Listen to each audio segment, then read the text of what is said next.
A lot of folks been asking where I gone, where I been. Well, just look at my shoes. You can tell a lot about a person by looking at their fucking bucket.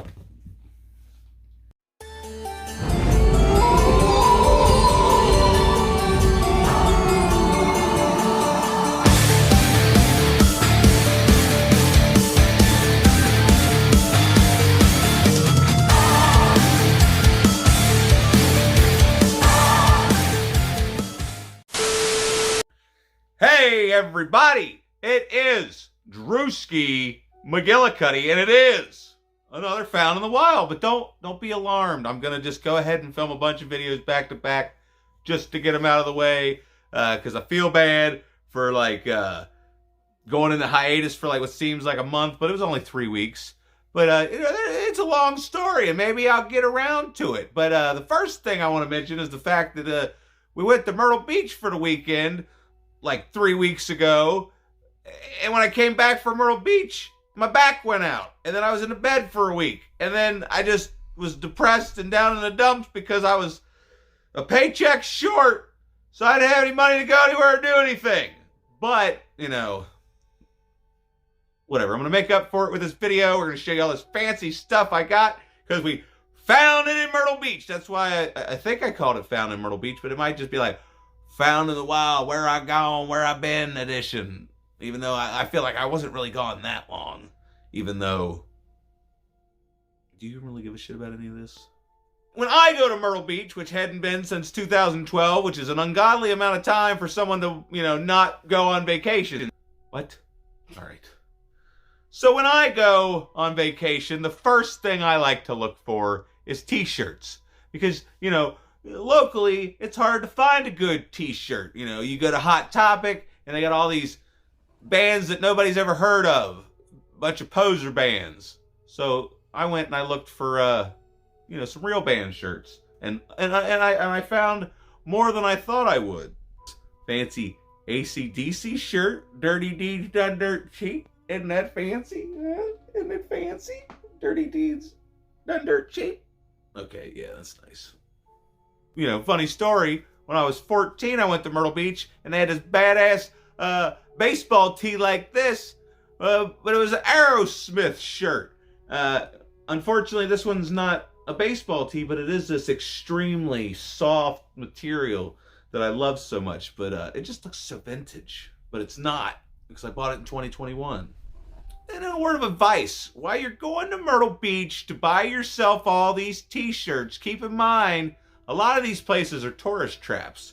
So if you go in there and it looks like they printed the shirts themselves in the back of the store, you probably would turn around, walk out, and go find a place where the Black Sabbath shirts look like this. Because isn't that lovely? Now, there is a funny thing. I walked in the store and I said, hey man, you got any Black Sabbath shirts? And they gave me this Black Sabbath shirt. And I was like, and I so should have bought it. I don't know why I didn't buy it, but I bought this Black Sabbath shirt. Because, I mainly went to Myrtle Beach looking for a Black Sabbath shirt, everybody. I specifically bought this shirt just to make Cody Leach jealous. Huh? Yeah, look at that. He looks like Gary. It looks like Gary, everybody. But no, I thought this was a badass looking shirt. And it was only $17. Most of these were $25. But all of these shirts are the highest quality material.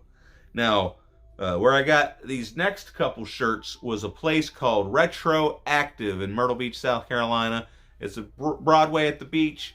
And they've got, retroactive tees like this Child's Play 2 t-shirt that I can't wait to wear in future videos. Is that muffling the audio? Yeah, just look at that. That might make Cody Leach jealous too. Anyway, I don't know about you people, but sometimes I like to get t-shirts to match my tattoos. So I bought this fancy Friday the 13th shirt. It's from the greatest Friday the 13th of all time, Friday the 13th Part 7. And it's mainly just because, that's the best Jason's ever looked. Jason will never look as badass as he did in Friday the 13th Part 7. That's why I got him a tattoo right there. Because, it's badass. When I saw this shirt, I actually got giddy. I was like, ooh, because it's Freddy Krueger from the cover of the Nightmare on Elm Street video game. And Sarah's like, really? And like it's right there. It's been right there this whole time. You can't see it though. There's a bunch of shit in the way, but you know, that's the cover of the video game. Well, maybe not the cover, but it's on the cart. Anyway, isn't that a badass Freddy Krueger shirt? They had a Freddy vs. Jason shirt, but it was god awful terrible. It looked like something you'd buy at Hot Topic. Now here's Roy. You know, here's the fucked up thing. I bet you I'm the only person that owns this shirt. It smells like pickles. I'm the only person that owns this shirt that noticed that was Roy. I guarantee you everybody else down in Myrtle Beach bought this shirt. Bunch of fucking posers. Like, oh, look, it's Jason. That ain't Jason. That's motherfucking Roy. Fucking secretary's worthless. Absolutely worthless. I told her, give me the rock and roll shirts first, then give me the horror shirts. But it's okay, because this is rock and roll horror, because it's Ozzy, and this is from the Speak of the Devil tour. Speak of the Devil? I almost said, I'm not going to lie, I almost said Shout at the Devil, but that's not even fucking... Anyway, and I just thought, well, that shirt's badass. It's extremely colorful, and, you know, I love that. It's one of my favorite live albums of all time.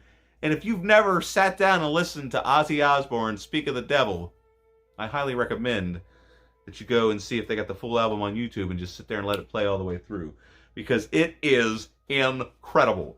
And before we get to the next step, we stopped at the Quickie Mart. Here's a picture. We stopped at the Quickie Mart, hung out like Jay and Silent Bob. I even happened to purchase me a 6-pack of Duff. Only it's not beer. It's some kind of bullshit crystal water type seltzer bullshit. It's not even alcoholic.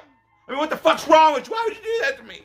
Make me spend $10 on craft water? They got fucking craft water now? It's like, what the fuck? And, you know, it's empty, but I had a squishy. And what flavor was it? Cherry lime? Oh my God. Like, I risked my diabetes to try it, and it was totally worth it. Anyway, there's that. Found that at the Quickie Mart. Goddamn fruit flies in here, because some asshole had to leave his fruit out, and then his other stuff. To my surprise, we stopped at Myrtle Beach's version of Arcade Legacy called Player's Choice. And they had all these wonderful toys. Yeah. Yeah. I'm all excited about this. The one thing I forgot to mention, it fell out of the car and then at the top corner of the box, it defaced it. But yeah, I was so excited. I've been looking for this damn thing for forever, and now it's in my possession. I know. Anyway, we're all out of sorts, everybody. We went out of order. We done fucked everything up, but that's fine because I got this Creepshow figure that I had seen at Walmart but didn't have enough money to buy it, and then I found it in Myrtle Beach for $10 cheaper than they had it at Walmart. Isn't that something? And if you can see it without the glare, it almost looks like the Crypt Keeper from the cartoon show. I don't know if any of you remember Tales from the Crypt Keeper, but that's what that reminds me of. But that's not. It's the Creeper from Creepshow. I mean, I feel like they could have added a little blue hue to him, but I could probably, you know, put it back here in the blue light. Oh, see, it looks much better. Anyway, I don't know what I'm talking about anymore, but Creepshow. Woohoo! Yay! Well, it's already messed. It's already all messed up, everybody. But look, I got this fancy little Altered Beast Funko. He's 8-bit. Isn't he just the cutest? I mean, show me a cuter Funko, I'll call you a liar. Altered Beast is probably my favorite arcade game, even though it hasn't aged as well as some other arcades. Oh yeah, just stack it up in the frame. That's fine. You know, it's all right. You know, whatever. You know, they've already seen it. It's not like you're. And now here's Roy again. Found this from the arcade. I've been looking for this one. This was like the one I had to have more than anything in the world, and now I have it. This right here, I don't know if I should tell you, because I feel like ranking the Friday the 13th VHS covers is a video that needs to happen this Halloween season. You know, it's Halloween, and they always have a Friday the 13th marathon on Halloween. But anyway, I love this VHS cover. I know that back then it was like, what the fuck? And even when I was a little kid, I was like, what the hell kind of bullshit is that? That's not the hockey mask. That's not the right mask. But that's foreshadowing on a poster is what that is. Like, this is Friday the 13th, but it's not that Friday the 13th. This is the softcore porn version. I was at the arcade, and I had been looking for this movie forever. Like, I used to watch this all the time on either TBS, TNT, or USA, and then I had seen the VHS out somewhere, but it was like, I don't really want it on VHS. I want to actually watch the movie. And I ain't gonna pop no VHS in and risk destroying the VHS, because the last time I tried to watch VHS, I put Friday the 13th Part 3 in, and the VCR ate my tape. So I bought Big Business on Blu-ray, and I know none of you probably have ever heard of this except for Gareth Packham. He's the only one that's ever seen any movie ever. But it's got Lily Tomlin and Bette Midler, and they play two separate sets of twins who somehow manage to be each other's best friend and a separate sets of twins, and then they get like mixed up and separated and then reintroduced as the wrong sets of twins or some shit like that. I don't know. It's been 20-something years since I've seen it, but I got it on Blu-ray. I figure, what the hell? When in Rome, why not buy, movies? And then I picked up Forrest Gump on 4K, because what the hell, why not? I got the fancy box of chocolates edition, and I really used that to display more than anything. So now I've got it on 4K, even though my 4K player is being a dickhead. It comes with the Blu-ray copy, so it'll hold me over should I feel the need to watch the greatest movie ever made. If you want to argue, leave a comment down in the comment section, and we'll argue about it. But, this all came from the same store. Alright, so this all came from the same store. It wasn't retroactive. I don't know what it was called. But we got a little fancy Freddy Krueger magnet. Isn't he the cutest? Look how cute he is. And it's supposedly Freddy from Freddy vs. Jason, but it looks more to me like Freddy from Wes Craven's New Nightmare, because he's got a jacket on. I mean, when have you ever seen him wear a jacket in Freddy vs. Jason? And then we got a little fancy, little Jason. And then he looks more, along the lines of the Jason from Freddy vs. Jason, only Japanimade or something. Like, he actually looks like a fucking Pokemon. And I got this badass Jason Voorhees keychain to put on my fancy keychain for the new car we purchased. Did I show you that? Huh? Yeah. You don't need to see that. Touch that. I feel like this is just not cool. Push through it. And probably my favorite figure I picked up was one of these fancy NECA. You're totally in the light, like fucking up the light, like leaning into it. Like, it's just terrible what you do to me. You can't just stand over here and wait for me to be like, hand me something. Anyway, I got this fancy Freddy Krueger. He's got a real cloth tuxedo, and it comes with a miniature house made out of popsicle sticks. But it's not really made out of popsicle sticks, but it is in the movie, which I need to get a bunch of popsicle sticks and make me this house. Or if, there was somebody going around making these. I can't remember who it was, but I was going to give them $50 for one. But anyway, yeah, thing's badass. That's what it'll look like if I ever decide to take them out of the box. Which I don't know. I don't know. I don't know what to do with half this shit. Like, there's half this shit. It's cluttering up the shelves, and then there's stuff over there. There's stuff over there. I'm turning into an episode of Hoarders. But at least they're collectible and, not just a bunch of junk laying around. And that's all the stuff I found in Myrtle Beach. And I was going to talk to you about, how much fun we had in Myrtle Beach, because we went and rode a helicopter. That was pretty fun. Here's that. Like, I figure while we were talking about the whole Myrtle Beach thing, here's a couple other pictures from Myrtle Beach. There's a couple meals we had. I don't know what you're looking at. I'm just having random images pop up while I talk to you about these things that had happened. But we were chilling at the Holiday Inn for $420 a night, right? Because we had these other ones that were like $200 a night, but they were farther down from the pier and the strip. And we figured, oh, well, we're close to the strip, and we don't even have to drive. We won't get stuck in that Myrtle Beach traffic.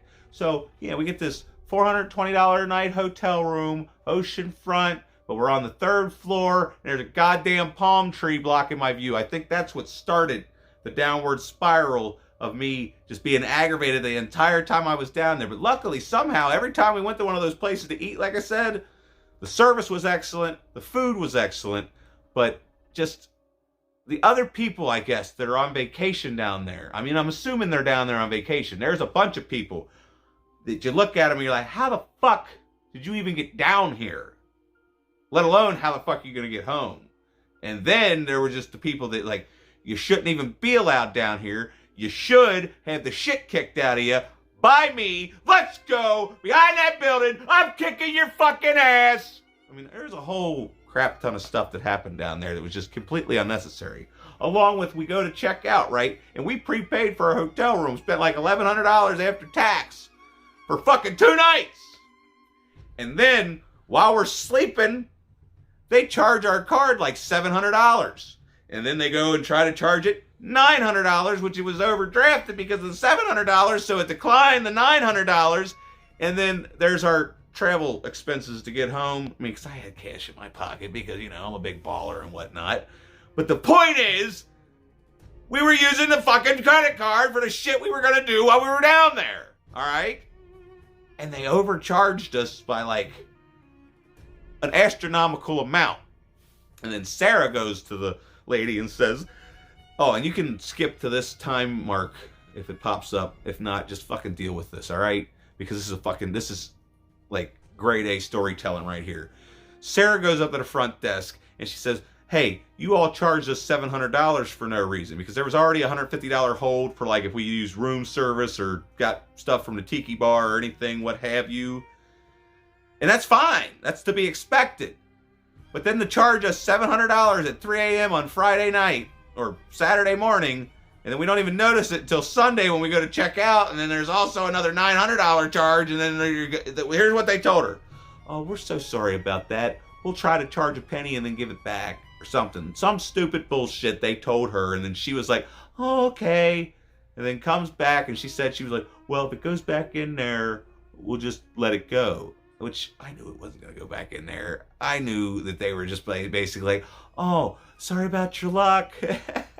I hope you enjoyed your stay. As a matter of fact, no, I didn't enjoy my stay.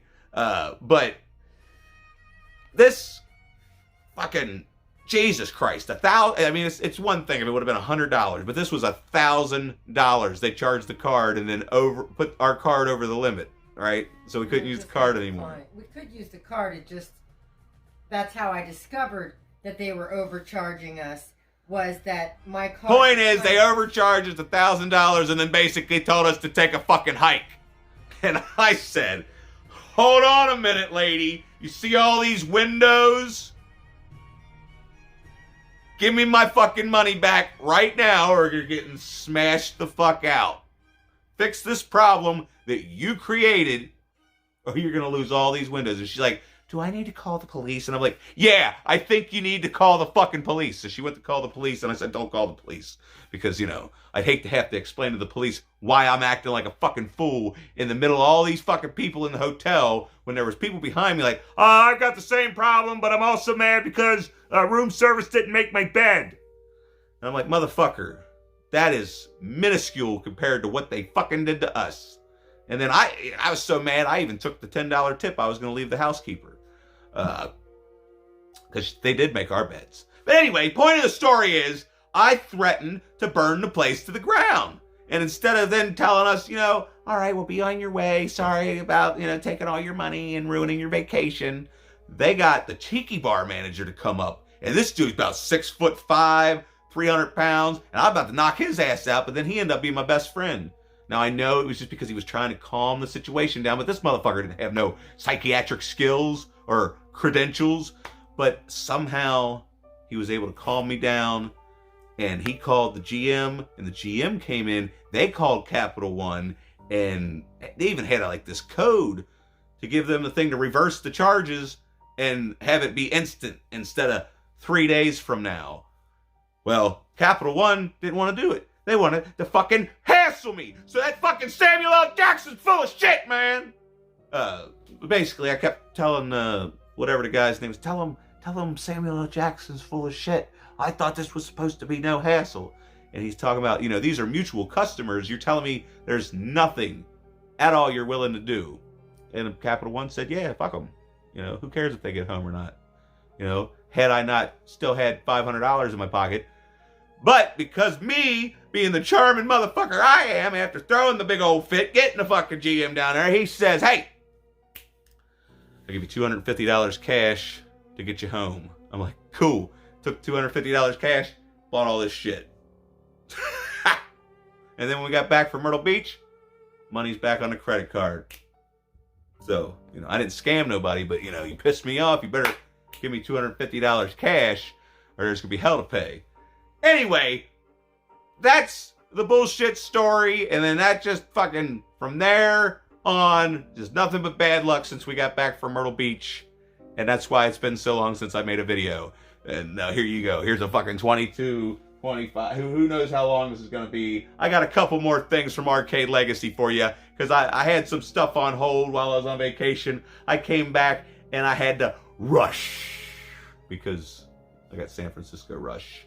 And this totally isn't as good as I remember. But it's also not the game I meant to buy. I meant to buy Rush 2049. Because I'm a sucker for some stunt action. And they got that little stunt mode in Rush 2049 with the flying cars. San Francisco Rush! But yeah, it doesn't hold up.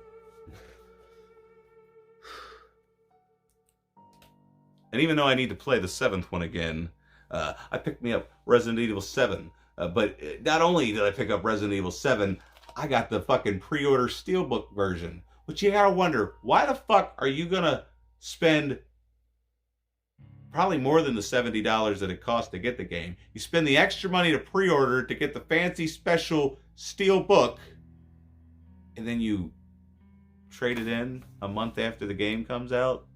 I mean, thanks, I appreciate it. I got it for steal. But I mean, what the fuck is wrong with you? You know what I mean? If Devon Graham is still out there anywhere, this would make him happy. I got Uncle Sam finally. I didn't watch it this July, but maybe next July I'll watch it, or I'll forget I have it and end up watching Jaws or something, or Return of the Living Dead, or one of those other American horror movies, like patriotic horror movies. I don't know what the fuck you'd call it, but this is about a guy dressed up like Uncle Sam going around killing people. Is anybody even still watching?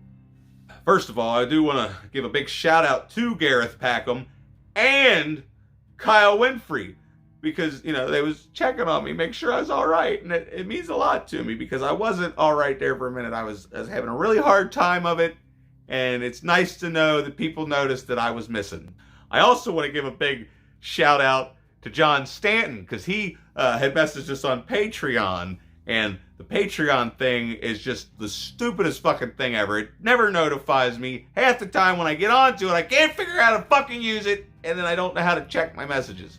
But somehow my phone alerted me that there was a Patreon thing. And I just clicked on that. And then there was John Stanton. And he was checking up on me, letting me know that he cares. And I appreciate everybody that cares. All the people that still watch. And then I hope I don't mess this up. Scott Johnson, he's been going back and watching my entire back catalog, leaving comments left and right, and don't think I haven't been reading them. I just, haven't had time to answer them because it's August and the grass just now stopped growing. Can you believe it? Anyway, what the fuck was I talking about? I gotta get back to it. Gareth Packham, eat your fucking heart out. Red Sonja, motherfucker. Yeah, I know you. I know. I'm more than positive you've got it on VHS, but do you have it on Blu-ray with that crystal clear HD 1080p quality? Because I do, and hopefully I'll watch it sooner than later. Because I don't even think Sarah remembers this movie. Yeah, I do. She thought it was a sequel to Conan the Barbarian. I did not. Your mother did. Oh, so did I. And then, hold on, we're not done. I figure it's been such a long time since I made a video, I might as well make a fucking a blockbuster. Epic. Speaking of blockbuster, We went up to Brookville Lake to go swimming today, and damn it if there wasn't a bunch of crazy shit going on in this tiny little small town called Brookville.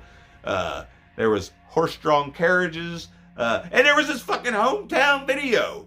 Like, your literal mom and pop's video store, still renting out DVDs, renting out the Blu-rays, has the video games, you can buy movies, you know, and it was just like it had been untouched since like 1999. Like, they still had the sun-faded posters on the wall.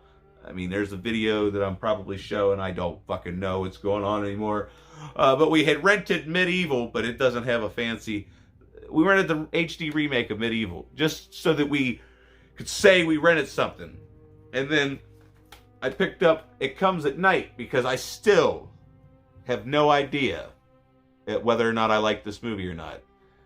It's still with me. It's been like a year, maybe 2 years since I watched this, and it's still, I think about it often. And, you know, a lot of movies don't do that. So you would think a movie that makes you think about it out of the blue every so often had to have been good, right? Had to have been. I don't know, but I'll buy it for fucking $3. Shit.